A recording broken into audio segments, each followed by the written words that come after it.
એ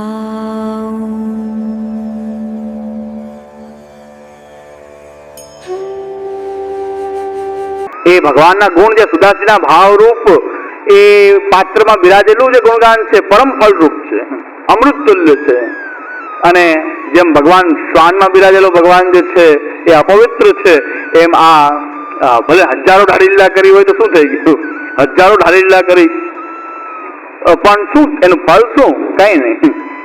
કારણ કે એટલું અપવિત્ર ગાન છે એનું, કારણ કે પૈસા માટે કરવામાં આવતું ગાન છે, એટલું અપવિત્ર ગાન છે એનું કે જેમ શ્વાનમાં પણ ભગવાન હોવા છતાં અપવિત્ર છે. એનો સ્પર્શ ન કરી શકાય, એને સેવા ન કરી શકાય, સ્નાન ન કરાવી શકાય, એને ચણામત ન લેવાય, એનું એટલો પવિત્ર છે.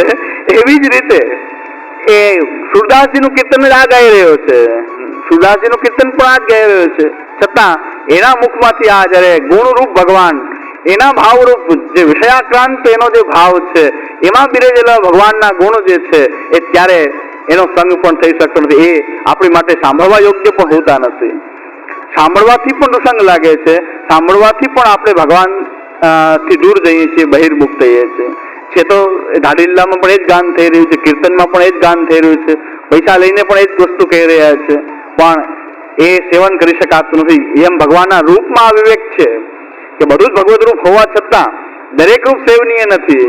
એવી રીતે ભગવાનના ગુણમાં પણ નિર્ણય છે કે બધું જ ભગવાનના ગુણ હોવા છતાં કયા પાત્રના કયા આધાર ભૂમિમાં બિરાજેલો આ ગુણરૂપ ભગવાન છે, તો એનું સેવન કરવું કે ન કરવું, એ આખો નિર્ણય એ આ જલભેદનો વર્ણ વિષય છે. આગળ શ્રી ગુસાઈજીના ભક્તિ હંસની અંદર ભક્તિ માર્ગની વાત છે આ બધી, કે ભક્તિ માર્ગમાં શ્રવણ કીર્તન અને સ્મરણ એ ભક્તિ માર્ગમાં જોઈએ તો ભક્તિ માર્ગની અંદર શ્રવણ કીર્તન સ્મરણ છે આવશ્યક છે. પણ ભક્તિ કોને કહેવી? શ્રી ગુસાઈજી આજ્ઞા કરે છે કે ભક્તિનું સ્વરૂપ શું, ભક્તિ કોને કહેવી? તો શ્રી ગુસાઈજી આજ્ઞા કરે છે કે સત્વ, રજ અને તમ, આ ત્રણ ગુણ, એ ત્રણેયના ત્રણ ભેદ, એટલે 9 ભેદ થાય, ટોટલ 9 ભેદ થાય. સગુણ એ જીવોના 9 ભેદ મુખ્ય થાય કે સાત્વિક, રાજસ, તામસ. પછી સાત્વિક સાત્વિક, સાત્વિક રાજસ, સાત્વિક તામસ. એ તામસ સાત્વિક, તામસ અને તામસ એ રાજસ. રાજસની અંદર પણ રાજસ સાત્વિક, રાજસ રાજસ, રાજસ તામસ, 9 ભેદ થયા. અને 9 ભેદના અધિકારી 9 ભક્તિ કરે. શ્રવણમ, કીર્તનમ, સ્મરણમ, વિષ્ણુ, અર્ચનમ, પાદ સેવનમ, વંદનમ, દાસ્યમ, સખ્યમ, આત્મનિવેદનમ. આ 9 પ્રકારની ભક્તિ, 9 પ્રકારનો અધિકારીની સાથે ગુણાકાર કરો એટલે ભક્તિ 81 પ્રકારની થાય, સગુણ ભક્તિ. ભક્તિના 81 પ્રકાર થઈ ગયા. હવે શ્રવણ કીર્તન તો ભગવાનનું એક જ થઈ રહ્યું છે, પણ ત્યાં અધિકારીના ભેદથી ભક્તિના 81 ભેદ થયા. 90 81. 9 ભક્તિ 9 જણા કરે, પણ એ 9ના ભાવ અનુસાર આ શ્રી ગુસાઈજીના વચન છે ભક્તિ હંસ ગ્રંથની અંદર. તો એ આપણે જાણવા આવશ્યક છે, કારણ કે કેમ પરિવર્તન થઈ જાય. ભક્તિ એક ને એક હોવા છતાં, શ્રવણ કીર્તન સ્મરણ અર્ચન પાદ સેવન વંદન દાસ્ય બધું એક સરખું હોવા છતાં જે અધિકારી કરે છે એ અધિકારી અનુસાર એ પ્રકારની ભક્તિ પણ એ પ્રકારની થઈ જાય છે. ભક્તિના સગુણ ભક્તિના 81 ભેદ થયા, અને નિર્ગુણ તો એક જ, એના કોઈ ભેદ હોતા જ નથી. એ નિર્ગુણ એમ 82 પ્રકારની ભક્તિ થાય છે. એ 82 પ્રકારની ભક્તિ થાય છે. તો શ્રવણ કીર્તન સ્મરણ વંદન દાસ્ય સખ્ય આત્મનિવેદન એ 9 જે છે ભગવાનના ગુણ લીલા વગેરેનું શ્રવણ કરવું, કીર્તન કરવું એટલે ગુણ લીલા નામ વગેરેનું કીર્તન કરવું, એને વારંવાર ચિંતન મનન સ્મરણ કરવું, ભગવાનની એ વંદન કરવા, અખિલ ભુવનમાં ભગવાન સર્વત્ર વ્યાપ્ત છે એની વ્યાપકતાનો સ્વીકાર કરી દૈન્યપૂર્વક પ્રણામ કરવા એ વંદન ભક્તિ છે. તો શ્રવણ કીર્તન સ્મરણ વંદન, ભગવાનના ચરણારવિંદનું સેવન કરવું, એ પાદ સેવન, અનન્યાશ્રય રાખવો, એ પ્રકારથી ભગવાનના ચરણારવિંદનું સેવન કરવું અનન્ય ભાવથી, એ પાદ સેવન. અર્ચન, ભગવાનની પૂજા, મહાત્મ્ય, ભગવાનના મહાત્મ્યનો સ્વીકાર કરીને પૂજન કરવું, અર્ચન ભક્તિ. એ દાસ્ય, અન્યાશ્રય ત્યાગપૂર્વક એક જ હું ભગવાનનો દાસ છું અને એના ઉચ્છિષ્ટથી પોતાનો નિર્વાહ કરનારો, ઉચ્છિષ્ટ ભોજીનો દાસ, તન્માયાન જયમહી, એવો ભગવાનનો દાસ, ભગવાનના સુખનો વિચાર કરનાર, ભગવાનનો સખા, ભગવાનના સુખનો વિચાર કરે કે મારા પ્રભુને આમ પરિશ્રમ થશે, મારા પ્રભુને આ રીતે પરિશ્રમ થશે, એ પ્રકારનો વિચાર કરનાર સખ્ય અને આત્મનિવેદન કે આત્મા સહિત સર્વ પદાર્થોને ભગવાનને નિવેદન કરીને રહેનારો એ આત્મનિવેદન. આ નવે નવ તો ભક્તિ આ જ છે, પણ જે અધિકારી એ ભક્તિ કરે છે એ અનુસાર એનું સ્વરૂપ પણ એવું જ થઈ જાય છે. શ્રી ગુસાઈજી ઉલ્લેખ કરે છે કે કર્મ માર્ગીઓ પણ વંદન કરે, કર્મ માર્ગીઓ ભગવાનનું નામ લે, જ્ઞાન માર્ગીઓ પણ ભગવાનનું નામ લે, ઉપાસના માર્ગીઓ પણ ભગવાનનું નામ લે અને ભક્તિ માર્ગીઓ પણ લે. એકને એક નામ ભગવાનનું એ દરેક ના ભાવ અનુસાર એનું સ્વરૂપ એનું ફળ અલગ અલગ પ્રકારનું હોય છે. તો પછી વિષયાસક્તના નિંદ્ય ભાવની તો વાત જ જવા દો, પણ કદાચ આ માર્ગ જોઈએ ભગવાનની પ્રાપ્તિના જ્ઞાન, કર્મ, ભક્તિ, ઉપાસના દરેક ભગવાનનું નામ લે. કર્મની અંદર પણ લેવાય છે કે યસ્ય સ્મૃત્યા ચ નામોક્ત્યા તપો યજ્ઞ ક્રિયાદિષુ ન્યૂનમ સંપૂર્ણતામ જાતિ સદ્યો વંદે તમુચ્યતમ. यहाँ પણ ભગવાન અચ્યુત ભગવાનનું સ્મરણ કરવામાં આવે. કર્મની અંદર યજ્ઞ કર્યો એ યજ્ઞની અંદર પણ ભગવાનના નામનું સ્મરણ કરવામાં આવે, ભગવાનના નામનું ઉચ્ચારણ કરવામાં આવે. શું કામ? કે કર્મની અંદર જે કાંઈ પણ અપૂર્તિ રહી ગઈ હોય એ ભગવાનના નામ દ્વારા બધું જ પૂર્ણ થઈ જાઓ. જે કાંઈ ન્યૂનતા રહી જાય એ ભગવાનનું નામ લેવાથી એ પૂર્ણ થઈ જાય. તો એ ભક્તિ કહેવાય? ભક્તિ નથી. અહીં ભગવાનનું નામ લીધું છે એનું કર્મ માર્ગીયપણું છે. કેવી રીતે? કર્મની સંપૂર્ણતા માટે ત્યાં ભગવાનનું નામ લેવામાં આવ્યું. તો કર્મના અંગ રૂપે જ્યારે ભગવાનનું નામ લેવામાં આવ્યું ત્યારે એ ભગવાન નામ પણ ત્યાં કર્મ માર્ગીય રૂપથી છે. એવી રીતે જ્ઞાનીઓ પણ ભગવાનના નામ લેતા હોય તો જ્ઞાનીઓને પણ નવદા ભક્તિ કરતા હોય તો એ નવદા ભક્તિનું સ્વરૂપ કેવું છે? જ્ઞાન માર્ગીય છે. ઉપાસના કરનારા પણ નવદા ભક્તિ કરતા હોય તો એની એ નવદા ભક્તિનું સ્વરૂપ ત્યાં ઉપાસના માર્ગીય છે. અને ભક્તિ માર્ગીય પણ નવદા ભક્તિ કરે છે તેનું સ્વરૂપ એ ભક્તિ માર્ગીય પણ છે.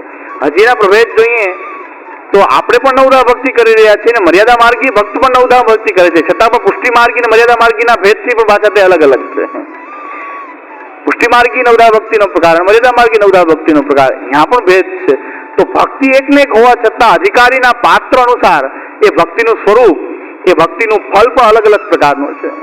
તો 82 પ્રકારથી ભક્તિ, એકને એક ભક્તિ, એકને એક આ શ્રવણ કીર્તન 82 પ્રકારના પણ થાય.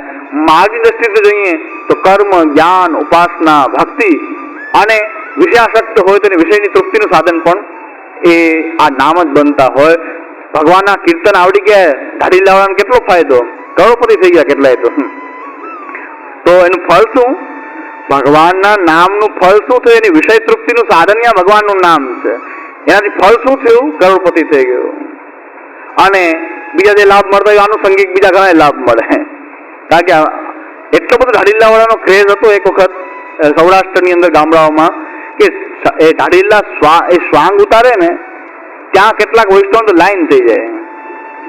શ્વાંગ ઉતારે એ ઉતારતા પહેલા લાઈન થઈ, શું કામ? એને ભેટવા માટે કે આખી રાત ભગવત નામ લીધું તો આને ભેટવાથી તો એ ભગવાન નામનો આવે કે આપણને પણ સૂકું એ લીલું વસ્ત્ર જે છે એ બીજાને પણ સુકાવો એને પણ લીલું બનાવી દે. એવી રીતે આખી રાત ભગવાન ગુણગાન કર્યું, સવારે ભેટવા માટે લાઈન લાગે એટલે ઓલાને આ પણ લાભ પ્રાપ્ત થાય. જેમ પૈસા તો મળે સાથે મફતમાં આ લાભ પ્રાપ્ત થાય કે બધાને ભેટવાનો લાભ પ્રાપ્ત થાય. તો વિષયાસક્ત હોય એક દ્રષ્ટિ આ છે ને ઓલા બિચારા ભક્તિમાં કે આનંદ કે ભક્તિ આવી જાય, આખી રાત દાઢી લામ નાહીતો હોય તો ભગવદ આવેશ કંઈક પ્રગટ થયો પણ ભગવદ આવેશ ત્યાં હોતો નથી. સૌરાષ્ટ્રમાં બિચારા ભોળા વૈષ્ણવ આને ભેટતાય ખરા, ભેટવાથી સાવ સત્યાનાશ થાય પણ છતાં ભેટતા. તો હા, આવી લીલાઓ બધી ધાડી લીલાની પછી આ લીલા ચાલુ થતી. એટલે બધા જાણે છે પણ હું બોલું એટલે ખરાબ લાગુ એટલે મેં કીધું હા આંખે હું થાઉં છું, બધાને ખબર છે આ તો આંખે થવાનો ધંધો છે. તો બોલે એટલે હા બહુ બોલે, બોલો માં, ચાલવા દો, લીલા થવા દો, બોલો માં. બધાને ખબર છે, કોઈ નથી જાણતું એવું કોણ છે? બધાને ખબર છે. પણ હું બોલી જાઉં છું કે બીજા હવે કોઈ કદાચ આવું કંઈ કરે નહીં, કે કદાચ કોઈને ભાવનો ઉમળકો આવે જાગે તો ભેટાય નહીં, ઉલટાનો દૂર ભગાય. અવાજ આવતો હોય તો આપણે એ નીકળી જાય. પિક્ચર જોવું સારું પણ આ ભગવત નામના નામે આવું જે થતું હોય ત્યાં રહેવું સારું નહીં. ઓલું એક આનંદ પ્રમોદ એક દૈહિક છે કે મનોરંજન કરવા માટે માણસ પિક્ચર જોવા જાય, દરેક મનોરંજન પ્રાપ્ત થઈ જાય. પણ મનોરંજન માટે કોઈ ધાડીલા જોવા જાય તો વધારે ખતરનાક છે, કારણ કે ભક્તિના નામમાં એ ચાલે છે. એટલે તો દારૂ કોઈ ન પીતો હોય તો કોઈ થમ્સઅપમાં કોકોકોલામાં નાખીને પીવડાવી દે એ વધારે ખરાબ છે. દારૂ પી એમ કે દારૂ છે એમ કહીને પીતો હોય દારૂ પીવો સારો, પણ કોઈ આ રીતે પીવડાવી દેતો હોય દારૂ તો એ વધારે ખતરનાક છે. આમાં આવો દારૂ મળી જાય આપો આપ. તમે લેવા ગયા, તમે થમ્સઅપ ને કોકોકોલાની બાટલી પીવા ગયા, એમાં કોઈ દારૂ મિલાવીને પીવડાવી દે. એવી વાત આ છે, તમે ત્યાં ગયા હતા ભલે મનોરંજન કરવા ગયા હોય, પણ તમે અંદર દારૂ પીને આવી ગયા છો, કારણ કે એવું વિષ એમાં ઘુસાડી દીધું. મનોરથમાં જાઓ, તમને એમ થાય કે આપણા ઘરે ઠાકોરજી બિરાજતા આપણને પ્રસાદ ક્યારે મળે, ચાલો મનોરથમાં જાય છે પ્રસાદ. કોઈને ખાવાનો ભાવ ન હોય તો પ્રસાદનો ભાવ હોય, છેતરાઈ જાય વિચારો. એ લેવા ગયો તો આજે કોકોકોલા જેવું થાય, એને એમ થાય કે આ પીવા ભારેમાં આવ્યું અંદર દારૂ. દારૂની મિલાવટ એવી આવી કે ભગવાન અરોગા નથી, ભગવાનના નામે આવ્યું, ભગવાન અરોગા નહીં. એવું મહાન પાતકી દેવદ્રવ્ય એને પેટમાં નાખી દીધું પ્રસાદના નામે. એટલે એના કરતાં ઘરમાં અસમર્પિત પોતાની સત્તાનું તો હતું, અસમર્પિત હોય તો કાંઈ વાંધો નહીં, પોતાની સત્તાનું એ દાળ ભાત એ શાક રોટલી જે ખાતો હોય તે, પણ જે બહારથી આવેલો પ્રસાદ વધારે ખતરનાક છે. તો ઘણા એમ છે કે આનું મગજ ફરી ગયું લાગે છે કે પ્રસાદની ના પડે, કીર્તનની ના પડે, ઢાઢીલાની ના પડે, અને એમ કે પિક્ચર જોવા જાઓ, સમર્પિત ખાઓ. આની મગજમાં કંઈક ઇફેક્ટ છે. એટલે આ મગજ કંઈક ફરી ગયો લાગે છે. ઘણા એમ કે છે કે કરવું શું અમારે, એ કહી દો ને તમે કે આ ન કરવું, આ ન કરવું, આ ન કરવું, તો કરવું શું અમારે? કે ઠાકોરજી પધરાવીને મનોરથ કરીએ ભેગા થઈ, ઠાકોરજી ભેગા મનોરથ એ ન કરાય. તો હવે આવો અમારે રહેવું કેમ? હાલો બહારના મનોરથ બંધ કરીએ, પણ ઠાકોરજી વાળા ભેગા થઈને કરીએ તો એ વધારે ખતરનાક. એ વધારે ખતરનાક પણ છે. ગુસાઈજી આજ્ઞા કરી, સાથે બાળકોને મન થયું કે સાથે શાહરૂખનો ભેગો અન્નકૂટ કરીએ તો ગુસાઈજી કે રહેવા દો, ઘરે પધરાવો ઠાકોરજી, તમે તે કરો અન્નકૂટ. અન્નકૂટ ભેગા કરવા, ડોલ ભેગા મનાવવા, ઠાકોરજી પધરાવીને ભેગા થશે મનોરથ. કોઈ કારણસર કોઈની ઘરે આપણે રહેવા ગયા અને ઠાકોરજી પધરાવ્યા, એ આપણો વ્યવહારની વાત અલગ વસ્તુ છે. પણ મનોરથ માટે ઠાકોરજી સ્પેશિયલ ભેગા કરવા બહુ ખતરનાક વસ્તુ. પાછું દારૂ પીને આવશું આપણે, દારૂ નહીં પીતા પીવાઈ જશે. પાછું આપણે પીતા નથી તો પીવાઈ જાય.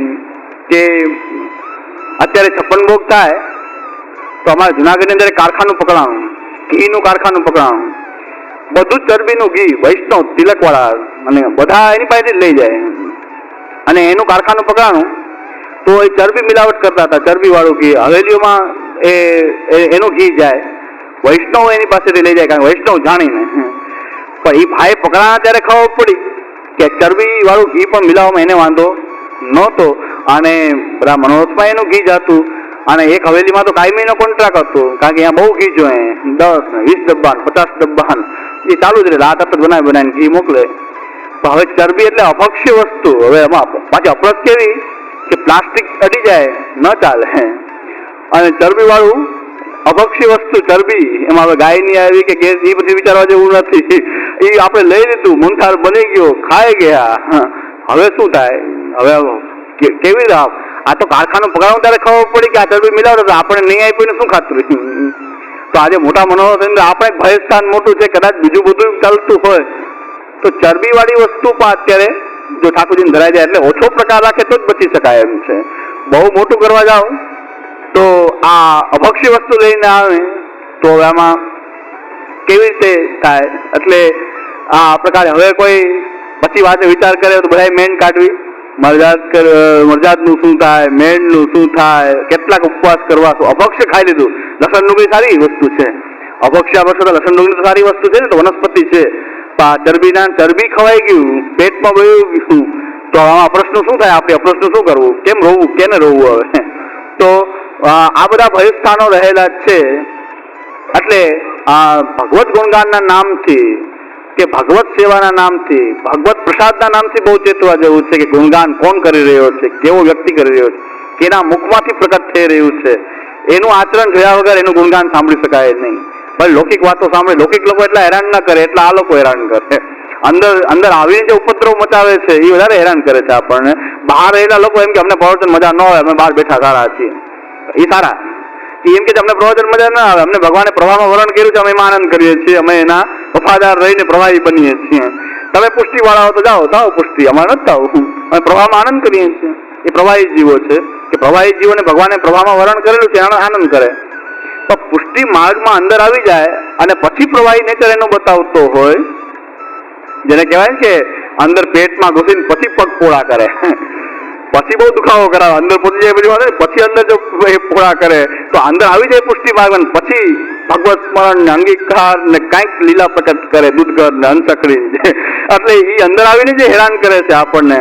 ત્યારે આખા મારું એટલું જ વિનંતી છે કે તમારી અંદર જો આવા વિષયાશક્તિના જે ભાવ રહેલા છે તો એને ભક્તિની અંદર ભેળવીને ના કરો, એમને આનંદથી બહાર જાઓ, પુષ્ટિ માર્ગને છોડીને કરી આવો કરો. પુષ્ટિ માર્ગમાં રહીને તમે આવી નિંદ્ય કૃતિઓ કરો છો ત્યારે આપણે બોલવું પડે છે, કારણ કે બોલ્યા વગર છૂટકો નથી. જે આપણને પીડા થાય છે તો આપણે બોલવું જોઈએ કે પુષ્ટિ માર્ગના નામે, પ્રસાદના નામે, સેવાના નામે, મનોરથના નામે, કથાના નામે, ભગવત ગુણગાનના નામે, દાઢી લીલાના નામે, કીર્તનના નામે કોઈ ભેસે ચલાવી શકાય નહીં. તો ઘણા કહે છે કે આ સમયમાં ભગવાનના નામ સિવાય કાંઈ શુદ્ધ નથી. મેં કીધું પુષ્ટિ માર્ગમાં તો એ શુદ્ધ નથી, ભગવાનનું નામ પણ શુદ્ધ રહેવા દેતું નથી. કારણ કે એવું કહે છે કે બારવટીઓ પણ એક ઘર મૂકી દે, ભગવાનનું નામ તો કંઈક લઈને કોઈ ઉદ્ધાર કરવા દો તો એના પૈસા લઈ લે. ભગવાનના નામ પૈસા લઈને સંભળાવું, કીર્તન સંભળાવું, લાવો પૈસા તો કીર્તન સંભળાવીએ, મફતમાં શું સંભળાવવું કીર્તન? તો પૈસા હોય તો કીર્તન થાય, પૈસા હોય તો રાલીલા થાય, ભાગવત કથા પૈસા હોય તો થાય. તો ભગવાનનું નામ પણ શુદ્ધ રહેવા દીધું નથી. હવે એક બાકી હતું એ શુદ્ધ રહેવા દે. હવે ક્યાં જવું? ક્યાં? તો શ્રી મહાપ્રભુજીના શરણમાં જવું, મહાપ્રભુજીના ગ્રંથ ખોલવા અને મહાપ્રભુજીના સિદ્ધાંત અનુસાર જીવન યાપન કરવાનો પ્રયત્ન કરવો, બસ એમાં આપણું સર્વ કલ્યાણ છે. શ્રી મહાપ્રભુજીના સિદ્ધાંતથી વિરુદ્ધ ગયા તો અપરસ મેન મોટી મોટી અપરસ રાખતા હશું, પણ ચરબી વાળું અંદર ભળી જતો હશે, પછી અપરસ શું રહી? ચરબી વાળું ઘી અંદર વપરાઈ ગયું, બધાએ ખાઈ લીધું, પ્રસાદ ઉડાવી લીધો, પછી તમે પ્લાસ્ટિકને અડવાથી છોવાવશો, એટલા બધા ઊંચી અપરસ વાળા પ્લાસ્ટિકને પણ અડવાથી છોવાય, પણ ચરબી વાળું આ લેવાઈ ગયું, એનાથી શું કરવું? હવે તો આ પ્રકાર જે છે કે બહુ રાખવા જશું તો ક્યાંક એવા ફસાશું. એના કરતા ભગવત ગુણગાન પણ આપણે જેના મુખમાંથી સાંભળીએ છીએ એની પાત્રતાનો પહેલા વિચાર કરવો જોઈએ. ભગવત ગુણગાન કોની મુખથી આપણે શ્રવણ કરવું એ આપણો જલભેદનો વિષય છે. જલના ભેદ બતાવ્યા છે 20, એના આધારે ભાવ ભેદ બતાવેલા છે. જલનું ઉદાહરણ એ પ્રકારે વક્તાનો ભાવ. તો વિષયાસક્ત ભક્ત એ વિષયાસક્ત વ્યક્તિ વક્તા, ભક્ત નહીં સોરી વક્તા, વિષયાસક્ત વક્તા છે. બીજા કર્મ